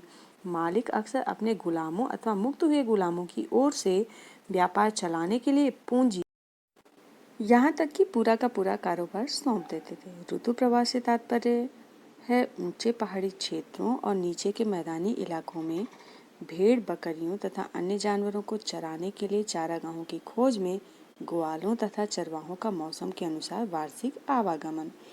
रोमन कृषि विषयक लेखकों ने श्रम प्रबंधन की ओर बहुत ध्यान दिया। दक्षिण स्पेन से आए पहली शताब्दी के लेखक कोलुमेला ने सिफारिश की थी कि जमींदारों को अपनी जरूरत से दोगुनी संख्या में उपकरणों तथा औजारों का सुरक्षित भंडार रखना चाहिए ताकि उत्पादन लगातार होता रहे, क्योंकि दास संबंधी श्रम समय की हानि ऐसे मदों की लागत से अधिक बैठती है। नियोक्ताओं की यह आम धारणा थी कि निरीक्षण यानी देखभाल के बिना कभी भी कोई काम ठीक से नहीं करवाया जा सकता। इसीलिए मुक्त तथा दास दोनों प्रकार के श्रमिकों के लिए निरीक्षण सबसे महत्वपूर्ण पहलू था। निरीक्षण को सरल बनाने के लिए कामगारों को कभी कभी छोटे दलों के रूप में विभाजित कर दिया जाता था। कोलुमेला में 10-10 श्रमिकों के समूह बनाने की सिफारिश की थी और यह दावा किया था कि इन छोटे समूहों में यह बताना अपेक्षाकृत आसान होता है कि उनमें से कौन सा काम कर रहा है और कौन काम चोरी। इससे पता चलता है कि उन दिनों श्रम प्रबंधन पर विस्तार से विचार किया जाता था। वरिष्ठ प्लिनी एक प्रसिद्ध प्रकृति विज्ञान के लेखक थे। दास समूहों के प्रयोग की यह कहकर निंदा की कि यह उत्पादन आयोजित करने का सबसे खराब तरीका है, क्योंकि इस प्रकार अलग अलग समूहों में काम करने वाले दासों को आमतौर पर पैरों में जंजीर डालकर एक साथ रखा जाता था। ऐसे तरीके कठोर और क्रूर प्रतीत होते हैं, लेकिन हमें यह याद रखना चाहिए कि आज विश्व में अधिकांश फैक्ट्रियां श्रम नियंत्रण के कुछ ऐसे ही सिद्धांत लागू करती हैं। वास्तव में रोमन साम्राज्य में कुछ औद्योगिक प्रतिष्ठानों ने तो इससे भी अधिक कड़े नियंत्रण लागू कर रखे थे। वरिष्ठ प्लिनी ने सिकंदरिया की फ्रैंकिंसेस यानी सुगंधित राल में मेपद की फैक्ट्रियों के हालात का वर्णन किया, जहां उनके अनुसार कितना ही कड़ा निरीक्षण रखो पर्याप्त प्रतीत नहीं होता था। कामगारों के एप्रनों पर एक सील लगा दी जाती है, उन्हें अपने सिर पर एक गहरी जाली वाला मास्क या नेट पहनना पड़ता है और उन्हें फैक्ट्री से बाहर जाने के लिए अपने सभी कपड़े उतारने पड़ते हैं।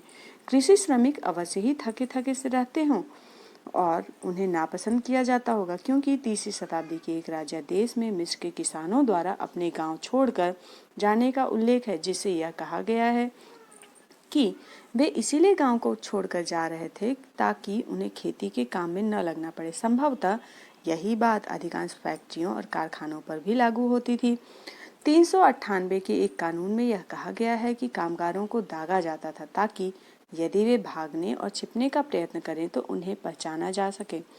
कई निजी मालिक कामगारों के साथ ऋण संविदा के रूप में करार कर लेते थे ताकि वे यह दावा कर सके कि उनके कर्मचारी उनके कर्जदार हैं और इस प्रकार वे अपने कामगारों पर कड़ा नियंत्रण रखते थे। दूसरी शताब्दी की प्रारंभिक अवधि का एक लेखक हमें बताता है कि हजारों श्रमिक गुलामी में काम करने के लिए आत्मसमर्पण करते हैं, हालांकि वे मुक्त हैं।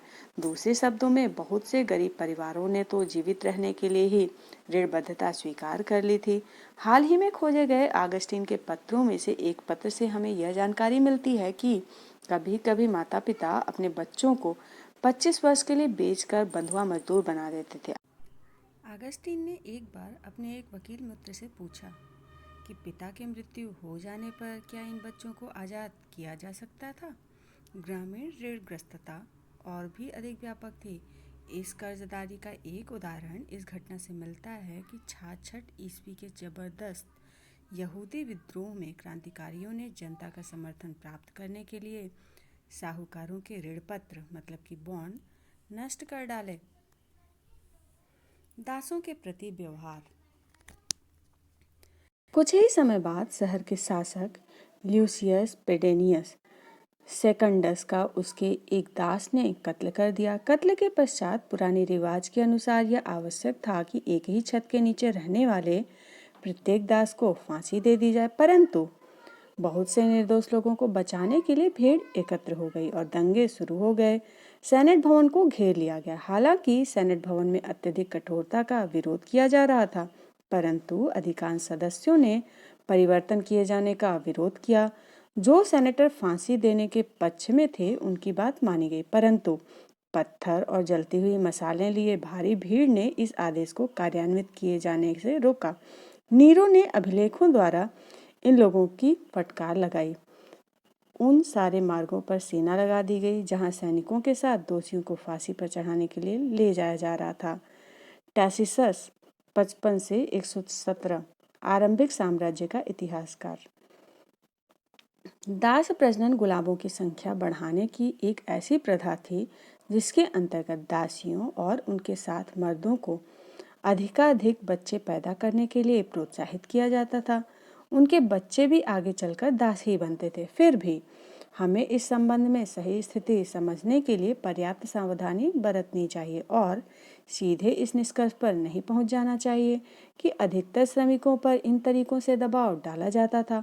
5वीं शताब्दी के अंतिम वर्षों में सम्राट एनास्टेसियस ने ऊंची मजदूरियां देकर और समूचे पूर्वी क्षेत्र से श्रमिकों को आकर्षित करके 3 सप्ताह से भी कम समय में पूर्वी सीमांत क्षेत्र में दारा शहर का निर्माण किया था। कुछ दस्तावेजों पैपायरस का बहुवचन से हम यह अनुमान भी लगा सकते हैं कि 6वीं शताब्दी तक भूमध्य सागरीय क्षेत्र में विशेषकर पूर्वी भाग में वेतनभोगी श्रमिक कितने अधिक फैल गए थे। सामाजिक श्रेणियां। आइए अब हम और अधिक ब्यौरे न देकर साम्राज्य की सामाजिक संरचनाओं की जानकारी प्राप्त करने का प्रयत्न करते हैं। इतिहासकार टैसियस ने प्रारंभिक साम्राज्य के प्रमुख सामाजिक समूहों का वर्णन इस प्रकार किया है। सेनेटर पैट्रिस, शाब्दिक अर्थ है पिता। अश्वारोही वर्ग के प्रमुख सदस्य, जनता का सामान्य वर्ग जिनका संबंध महान घरानों से था। फूहर, निम्नतर वर्ग यानी कमीनकारू, प्लेबर सोर्डिडा, जो उनके अनुसार सर्कस और थिएटर तमाशे देखने के आदी थे, और अंततः दास। 30वीं शताब्दी के प्रारंभिक वर्षों में सेनेट की सदस्य संख्या लगभग 1000 थी और कुल सेनेटरों में लगभग आधे सेनेटर अभी भी इतावली परिवारों के थे। साम्राज्य के परवर्ती काल में, जो 4वीं शताब्दी के प्रारंभिक भाग में कॉन्स्टेंटाइन प्रथम के शासनकाल से प्रारंभ हुआ था, टैसिटस द्वारा उल्लिखित पहले 2 समूह सेनेटर और नाइट या अश्वारोही एकीकृत होकर एक विस्तृत अभिजात वर्ग एरिस्टोक्रेसी बन चुके थे और इनके कुल परिवारों में से कम आधे परिवार अफ्रीकी अथवा पूर्वी मूल के थे। यह परवर्ती रोमन अभिजात वर्ग अत्यधिक धनवान था, किंतु कई तरीकों से यह विशुद्ध सैनिक संभ्रांत वर्ग से कम शक्तिशाली था, जिनकी पृष्ठभूमि अधिकतर अभिजात वर्गीय नहीं थी। मध्यम वर्गों में अब नौकरशाही और सेना की सेवा में जुड़े आम लोग शामिल थे, किंतु इसमें अपेक्षाकृत अधिक समृद्ध सौदागर और किसान भी शामिल थे, जिनमें बहुत से लोग पूर्वी प्रांतों के निवासी थे। टैसिटस ने इस सामान्य मध्यम वर्ग का महान सीनेट गृहों के आश्रितों के रूप में वर्णन किया है। मुख्य रूप से सरकारी सेवाओं और राज्य पर निर्भरता ही इन मध्यम वर्गीय परिवारों का भरण पोषण करती थी। उनसे नीचे भारी संख्या में निम्नतर वर्गों का एक विशाल समूह था, जिन्हें सामूहिक रूप से ह्यूमिलियोरिस यानी निम्नतर वर्ग कहा जाता था। इनमें ग्रामीण श्रमिक शामिल थे, जिनमें बहुत से लोग स्थायी रूप से बड़ी जागीर में नियोजित थे। औद्योगिक और खनन प्रतिष्ठानों के कामगार, प्रवासी कामगार जो अनाज तथा जैतून की फसल की कटाई और निर्माण उद्योग के लिए अधिकांश श्रम की पूर्ति करते थे। स्वनियोजित शिल्पकार, जो ऐसा बताया जाता था कि मजदूरी पाने वाले श्रमिकों की तुलना में बेहतर खाते पीते थे। बहुत बड़ी संख्या में कभी कभी काम करने वाले श्रमिक, विशेषकर बड़े शहरों में, और वस्तुतः हजारों गुलाम जो विशेष रूप से पूरे पश्चिमी साम्राज्य में पाए जाते थे। 5वीं शताब्दी के प्रारंभिक काल के एक इतिहासकार ओलिम्पियोडोरस ने, जो एक राजदूत भी था, लिखा है कि रोम नगर में रहने वाले कुलीन परिवारों को उनकी संपदाओं से वार्षिक आय 4000 पाउंड सोने के बराबर होती थी। इसमें वह उपज शामिल नहीं थी जिसका उपभोग वे सीधे कर लेते थे। ये पिक्चर है सामने के पृष्ठ पर। आरंभिक 3री सदी ईस्वी चर्चिल अल्जीरिया की पच्चीकारी। यहाँ कृषि के दृश्य दिखलाए गए हैं। ऊपर बीज बोना और हल चलाना दिया हुआ है और नीचे अंगूर के बागानों में काम करना दिखलाया गया है। फ्रैंकिनसेंस एक यूरोपीय नाम जो वास्तव में सुगंधित रॉल है। इसका प्रयोग धूप, अगरबत्ती और इत्र बनाने के लिए किया जाता था। इसे बोसवेलिया के पेड़ से प्राप्त किया जाता था। इस पेड़ के तने में बड़ा छेद करके इसके रस को बहने दिया जाता था और रस सूखने पर रॉल प्राप्त किया जाता था। फ्रैंकिनसेंस की सबसे उत्कृष्ट किस्म रॉल अरब प्रायद्वीप से आती थी। परवर्ती साम्राज्य में प्रथम 3 शताब्दियों से प्रचलित चांदी आधारित मौद्रिक प्रणाली समाप्त हो गई, क्योंकि स्पेन को खानों से चांदी मिलनी बंद हो गई थी और सरकार के पास चांदी की मुद्रा के प्रचलन के लिए पर्याप्त चांदी नहीं रह गई थी। कॉन्स्टेंटाइन ने सोने पर आधारित नई मौद्रिक प्रणाली स्थापित की और परवर्ती समूचे पुराकाल में इन मुद्राओं का भारी मात्रा में प्रचलन रहा।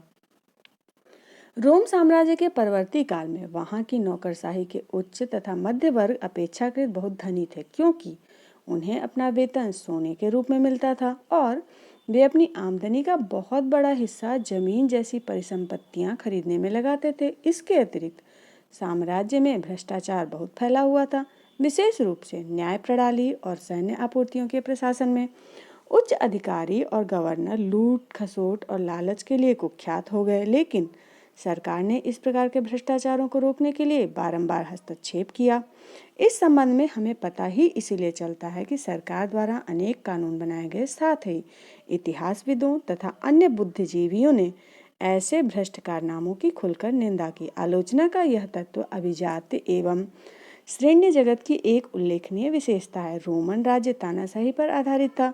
वहाँ असहमति या आलोचना को कभी कभार ही बर्दाश्त किया जाता था। आमतौर पर सरकार विरोध का उत्तर हिंसात्मक कार्यवाही से देती थी, विशेष रूप से पूर्वी भाग के शहरों में, जहां लोग अक्सर निडर होकर सम्राटों का मजाक उड़ाया करते थे। तथापि 4वीं शताब्दी तक आते आते रोमन कानून की एक प्रबल परंपरा का उद्भव हो चुका था और उसने सर्वाधिक भयंकर सम्राटों पर भी अंकुश लगाने का काम किया था। सम्राट लोग अपनी मनमानी नहीं कर सकते थे और नागरिक अधिकारों की रक्षा के लिए कानून का सक्रिय रूप से प्रयोग किया जाता था। इसीलिए 4वीं शताब्दी के अंतिम दशकों में एम्ब्रोस जैसे शक्तिशाली बिशपों के लिए यह संभव हो पाया कि यदि सम्राट आम जनता के प्रति अत्यधिक कठोर या दमनकारी हो जाएं, तो बिशप भी उतनी ही अधिक शक्ति से उनका मुकाबला करे।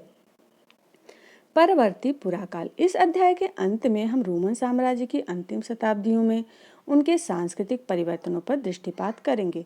परवर्ती पुराकाल शब्द का प्रयोग रोम साम्राज्य के उद्भव, विकास और पतन के इतिहास की उन अंतिम दिलचस्प अवधि का वर्णन करने के लिए किया जाता है जो मोटे तौर पर 4वीं से 7वीं शताब्दी तक फैली हुई थी। यहाँ तक कि 4वीं शताब्दी स्वयं भी अनेक सांस्कृतिक और आर्थिक हलचलों से परिपूर्ण थी। सांस्कृतिक स्तर पर इस अवधि में लोगों में धार्मिक जीवन में अनेक महत्वपूर्ण परिवर्तन हुए, जिनमें से एक था सम्राट कॉन्स्टेंटाइन द्वारा ईसाई धर्म को राजधर्म बना लेने का निर्णय और दूसरा था 7वीं शताब्दी में इस्लाम का उदय। लेकिन राज्य के ढांचे में भी उतने ही महत्वपूर्ण परिवर्तन हुए। ये परिवर्तन सम्राट डायोक्लिसियन, जो कि 284 से 305 ईस्वी के समय में थे, के समय से प्रारंभ हुए। यह विद्रोह में रोम शासन के विरुद्ध हुआ था, जिसे रोमवासियों ने यहूदी युद्ध कही जाने वाली लड़ाई में क्रूरतापूर्वक दबा दिया था। सम्राट डायोक्लेसियन ने देखा कि साम्राज्य का विस्तार बहुत ज्यादा हो चुका है और उसके अनेक प्रदेशों का सामरिक या आर्थिक दृष्टि से कोई महत्व नहीं है, इसीलिए उसने उन हिस्सों को छोड़कर साम्राज्य को थोड़ा छोटा बना लिया। उसने साम्राज्य की सीमाओं पर किले बनवाए, प्रांतों का पुनर्गठन किया और असैनिक कार्यों को सैनिक कार्यों से अलग कर दिया। साथ ही उसने सेनापतियों को अधिक स्वायत्तता प्रदान की, जिससे ये सैन्य अधिकारी अधिक शक्तिशाली समूह के रूप में उभर आए। कॉन्स्टेंटाइन ने इनमें से कुछ परिवर्तनों को पुख्ता बनाया और अपनी ओर से भी कुछ परिवर्तन किए। उसके द्वारा मुख्य रूप से मौद्रिक क्षेत्र में कुछ नए परिवर्तन किए गए। उसने सॉलिडस नाम का एक नया सिक्का चलाया जो 4.5 ग्राम शुद्ध सोने का बना हुआ था। यह सिक्का रोम साम्राज्य समाप्त होने के बाद भी चलता रहा। ये सॉलिडस सिक्के बहुत बड़े पैमाने पर ढाले जाते थे और लाखों करोड़ों की संख्या में चलन में थे। कॉन्स्टेंटाइन का एक अन्य नवाचार था एक दूसरी राजधानी कुस्तुनतुनिया का निर्माण, जहां तुर्की में आजकल इस्तांबुल नगर बसा हुआ है। पहले इसे बाइजेंटाइन कहा जाता था। यह नई राजधानी 3 ओर समुद्र से घिरी हुई थी। चूंकि नई राजधानी के लिए नई सीनेट की जरूरत थी, इसीलिए 4वीं शताब्दी में शासक वर्गों का बड़ी तेजी से विस्तार हुआ। मौद्रिक स्थायित्व और बढ़ती हुई जनसंख्या के कारण आर्थिक विकास में तेजी आई। पुरातत्वीय अभिलेखों से पता चलता है कि औद्योगिक प्रतिष्ठानों सहित ग्रामीण उद्योग धंधों में व्यापार के विकास में पर्याप्त मात्रा में पूंजी लगाई गई। इनमें तेल की मिलें और शीशे के कारखाने, पेंच की प्रेसें तथा तरह तरह की पानी की मिलें जैसी नई प्रौद्योगिकियां महत्वपूर्ण थी। धन का अच्छा खासा निवेश पूर्व के देशों के साथ लंबी दूरी के व्यापार में किया गया, जिससे ऐसे व्यापार का पुनरुत्थान हुआ। अश्वारोही या इक्वाइटस या नाइट वर्ग परंपरागत रूप से दूसरा सबसे अधिक शक्तिशाली और धनवान समूह था। मूल रूप से वे ऐसे परिवार थे जिनकी संपत्ति उन्हें घुड़सेना में भर्ती होने की औपचारिक योग्यता प्रदान करती थी, इसीलिए इन्हें इक्वाइटस कहा जाता था। सेनेटरों की तरह अधिकतर नाइट जमींदार होते थे, लेकिन सेनेटरों के विपरीत उनमें से कई लोग जहाजों के मालिक, व्यापारी और साहूकार मतलब कि बैंकर भी होते थे, यानी वे व्यापारिक क्रियाकलापों में संलग्न रहते थे। इन सभी के फलस्वरूप शहरी संपदा एवं समृद्धि में अत्यधिक वृद्धि हुई, जिससे स्थापत्य कला के नए नए रूप विकसित हुए और भोग विलास के साधनों में भरपूर तेजी आई। शासन करने वाले कुलीन पहले से कहीं अधिक धन संपन्न और शक्तिशाली हो गए। मिस्र में परवर्ती शताब्दियों के पैपायरस पौधे के पत्तों पर लिखे हुए सैकड़ों दस्तावेज मिले हैं, जिनसे यह पता चलता है कि तत्कालीन समाज अपेक्षाकृत अधिक खुशहाल था, जहां मुद्रा का व्यापक रूप से इस्तेमाल होता था और ग्रामीण संपदाएं भारी मात्रा में सोने के रूप में लाभ कमाती थी। उदाहरण के लिए 6वीं शताब्दी के दौरान जस्टिनियन के शासनकाल में अकेला मिस्र प्रतिवर्ष 25 लाख सॉलिडस लगभग 35,000 पाउंड सोना से अधिक धनराशि करों के रूप में देता था। निसंदेह पश्चिमी एशिया के बड़े बड़े ग्रामीण इलाके 5वीं और 6वीं शताब्दियों में आज 20वीं शताब्दी की तुलना में भी अधिक विकसित और घने बसे हुए थे। इसी सामाजिक पृष्ठभूमि के आधार पर इस अवधि में आगे चलकर अनेक सांस्कृतिक परिवर्तन हुए। यूनान और रोमवासियों की पारंपरिक धार्मिक सांस्कृतिक बहुदेववादी थी। ये लोग अनेक पंथों एवं उपासना पद्धतियों में विश्वास रखते थे और जुपिटर, जूनो, मिनर्वा और मार्स जैसे अनेक रोमन इतालवी देवों और यूनानी तथा पूर्वी देवी देवताओं की पूजा किया करते थे, जिसके लिए उन्होंने साम्राज्य भर में हजारों मंदिर, मठ और देवालय बना रखे थे। ये बहुदेववादी स्वयं को किसी एक नाम से नहीं पुकारते थे। रोमन साम्राज्य का एक अन्य बड़ा धर्म यहूदी धर्म था, लेकिन यहूदी धर्म भी एकास्म यानी विविधताहीन नहीं था, अर्थात परवर्ती पुराकाल के यहूदी धर्म में अनेक विविधताएं मौजूद थी। अतः 4वीं या 5वीं शताब्दियों में साम्राज्य का ईसाईकरण एक क्रमिक एवं जटिल प्रक्रिया के रूप में हुआ। बहुदेववाद विशेष रूप से पश्चिमी प्रांतों में आसानी से तुरंत गायब नहीं हुआ। हालांकि ईसाई धर्म प्रचारक वहां प्रचलित बहुदेववादी मत मतांतरों तथा धार्मिक रीति रिवाजों का लगातार विरोध करते रहे और ईसाई जनधारणा की तुलना में बहुदेववाद की निंदा करते रहे। चौथी शताब्दी में भिन्न भिन्न धार्मिक समुदायों के बीच की सीमाएं इतनी कठोर एवं गहरी नहीं थी जितनी कि आगे चल करके हो गई। ऐसा शक्तिशाली विश्वों की कोशिशों के कारण हुआ जिन्होंने अपने अनुयायियों को कड़ाई से धार्मिक विश्वासों तथा रीति रिवाजों का पालन करने का पाठ पढ़ाया। रोमन अभिजात वर्ग की आमदनियां।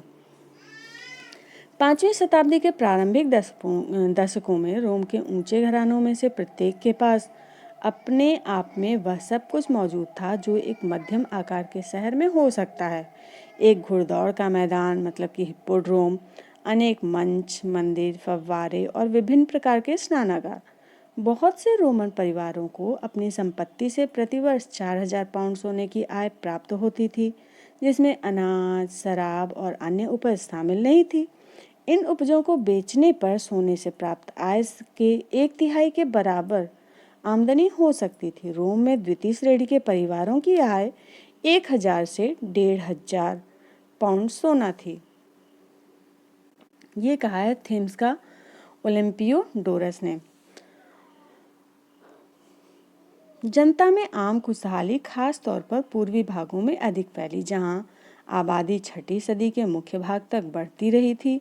हालांकि वहां प्लेग की महामारी का प्रकोप हो चुका था, जिसके कारण 540 के दशक में लगभग संपूर्ण भूमध्य सागरीय प्रदेश प्रभावित हो गया था। इसके विपरीत पश्चिम में साम्राज्य राजनीतिक दृष्टि से विखंडित हो गया, क्योंकि उत्तर से आने वाले जर्मन मूल के समूहों ने सभी बड़े प्रांत को अपने कब्जे में ले लिया था। वो समूह कौन कौन से थे? गोथ, वैंडल, लोम्बार्ड आदि। ठीक है, और अपने अपने राज्य स्थापित कर लिए थे, जिन्हें रोमोत्तर पोस्ट रोमन राज्य भी कहा जा सकता है। इनमें से सबसे महत्वपूर्ण राज्य थे स्पेन में विसिगोथों का राज्य, जिसे अरबों ने 711 से 720 के बीच में नष्ट कर दिया।